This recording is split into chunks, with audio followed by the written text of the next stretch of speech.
Wow, smartphone 2 jutaan, baterai 7000 mAh, 2 hari tanpa ngecas. Bang Ijit baru aja nyobain Redmi 15 warna sandy purple. Dari first impressionnya, secara mengejutkan Redmi 15 ini cukup solid buat harganya. Nah, di video review kali ini Bang Ijit bakal bahas 7 kelebihan dan kekurangan dari Redmi 15 yang wajib kalian tahu sebelum buru-buru check out. Oh ya, sebelum mulai, like dulu video ini ya kalau kalian juga penasaran sama baterai monster yang satu ini, dan komen dong kalian nonton dari kota mana. Oke, nggak pakai lama, langsung aja kita bahas kelebihan dan kekurangan Redmi 15, smartphone entry level terbaru dari Xiaomi Indonesia. Bang Ijit mulai dari experience unboxingnya dulu ya. Redmi 15 hadir dengan box yang colorful, base-nya putih dengan tampilan depan berwarna merah dengan aksen gradasi biru Tosca untuk spesifikasi highlightnya.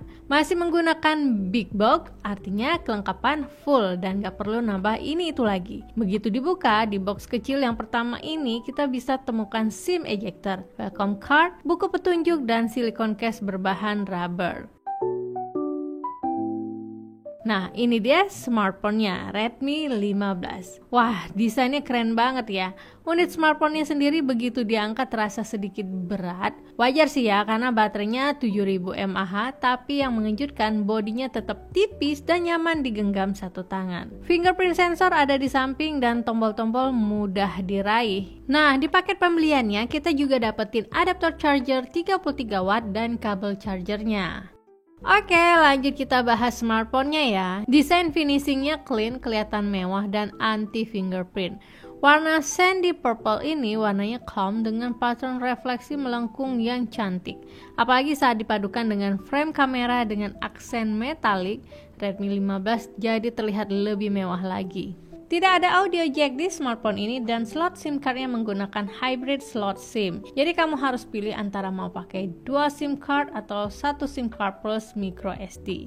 Desain layarnya menggunakan punch hole display, bezel atas, kanan, dan kirinya masih cukup terlihat dan dagu di bawah terlihat lebih tebal. Oh ya, di layarnya ini juga udah langsung terpasang anti gores ya.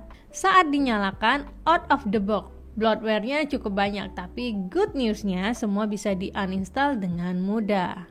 Dari kesan pertama pegang Redmi 15 ini, menurut Bang Ijit udah jelas sih kalau selling point utama dari smartphone ini adalah baterai monster 7000 mAh yang dibalut desain smartphone yang cantik dan nyaman digunakan untuk penggunaan harian. Di depan, Redmi 15 menggunakan panel layar IPS Full HD Plus berukuran 6,9 inch. Refresh rate-nya bisa di-set adaptif sampai 144Hz, jadi scrolling sosmed atau buat main gaming casual jadi smooth. Ada TUF Friendline Eye Care untuk perlindungan mata dari blue light, plus Wet Touch Display 2.0 jadi layar tetap responsif saat jari basah. Fitur ini berguna banget terlebih ketika digunakan saat hujan atau saat baru selesai mencuci tangan. Ada rating IP64 agar tahan terhadap debu dan cipratan air. Selain nyaman untuk scroll timeline sosmed, experience nonton streaming Netflix juga cukup puas karena smartphone ini udah mendukung Wideview L1 HD streaming.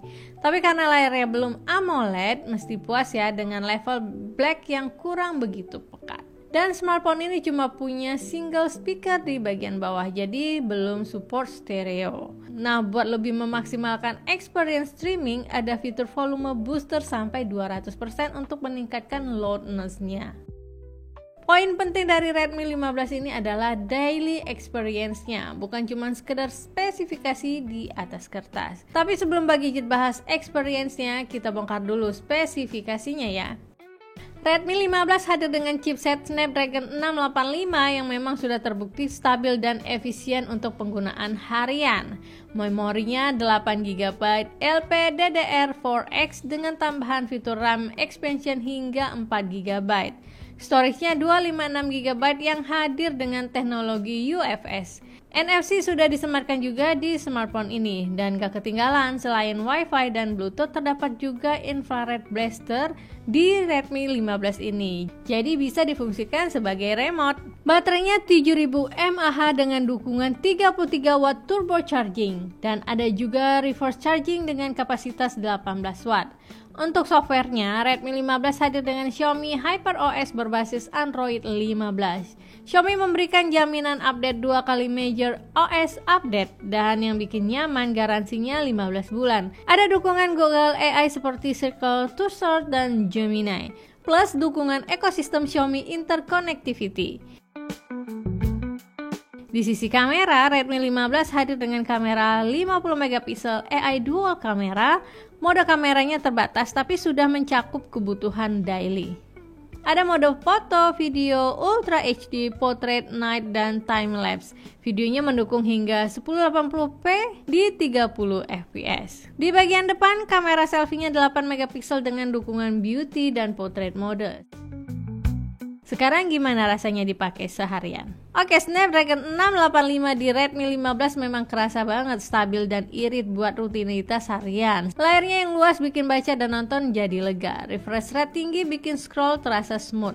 Side mount fingerprint gampang banget diraih, aksesnya juga cepet banget. Multitasking pindah-pindah apps, meeting online, dan foto dokumen pakai kamera 50 megapiksel, experience-nya lancar jaya tanpa kendala. Hasil foto daylightnya tajam buat kebutuhan kerja dan social upload. Menurut Mbak Gadget, warna yang dihasilkan cukup natural dengan detail dan kontras yang nggak lebay. Dynamic range-nya cukup luas, foto dengan portrait mode hasilnya cukup rapi, misahin subjek dan background blur-nya. Untuk rekam video juga hasilnya masih oke, terutama di kondisi pencahayaan yang cukup. Belum ada fitur stabilisasi ya di videonya, tapi ada fitur beauty buat mempercantik hasil video. Nah, hadirnya NFC kepake banget buat cek atau top up e-money. HyperOS terasa ringan, Circle Cursor enak buat cek-cek barang yang lewat di timeline, dan integrasi Gemini berguna buat merangkum info atau tanya sesuatu dengan cepat. Seharian dipakai buat daily activity, baterai 7000 mAh-nya masih tetap strong. Bahkan kalau lupa ngecas masih aman buat dipakai lagi besoknya. Dukungan turbo charging 33 watt juga bikin nyaman dan gak khawatir bakal lama ngecas walaupun baterainya monster. Charging 50% cuma butuh waktu 40 menitan dan untuk charging full 100% cuma butuh waktu 100 menitan aja. Kenceng banget kan? Oke, untuk sum up bagi rekap nih kelebihan dan kekurangan dari Redmi 15 ini. Untuk kelebihan pertama udah jelas baterai monster 7000 mAh dengan dukungan turbo charging 33 watt bikin smartphone ini tahan hingga 2 hari. Chargingnya cepat dan fitur reverse charging sangat membantu. Layarnya besar dengan resolusi tinggi plus refresh rate hingga 144Hz. Buat scroll timeline, galeri, ataupun main game casual smooth abis. Desainnya stand out, nyaman digenggam dan build quality-nya rapi. Kelihatan mewah tapi nggak lebay. 50 megapiksel AI dual kamera udah cukup banget buat kebutuhan harian kerja ataupun buat posting di sosmed. Chipsetnya stabil, irit daya, serta RAM dan storage-nya cukup cepat untuk kelas harganya. Dukungan HyperOS dengan 2 kali major update, Google AI, dan garansi panjang juga jadi kelebihan dari Redmi 15. Untuk kekurangannya yang mungkin bisa jadi pertimbangan ada di layarnya yang belum AMOLED. Bezelnya yang masih terlihat agak tebal terutama di bagian dagu, ketiadaan stabilisasi di kameranya dan speakernya yang belum stereo. Yang juga mesti diingat Redmi 15 ini adalah lifestyle phone dengan desain yang cantik dan performa harian yang bisa banget dijadiin andalan. Jadi bukan buat high user gaming ya, tapi mengingat harganya yang cukup agresif, menurut Mbak Gadget kekurangan tadi masih sangat bisa dimaklumi. Jadi berapa nih harganya? Nah, Redmi 15 ini dirilis mulai dari 2 jutaan aja loh. Wow banget kan? Di harga segini menurut kalian gimana? Oke nggak fitur dan spesifikasi yang dihadirkan di Redmi 15? Tinggalkan komentar kalian di bawah ya. Sekian dulu video review Redmi 15 ini dari Mbak Gadget. Kalau kalian rasa video ini bermanfaat, jangan lupa di like, share, dan subscribe untuk nonton video review smartphone dan gadget lainnya. Sampai ketemu di video review berikutnya. Dadah!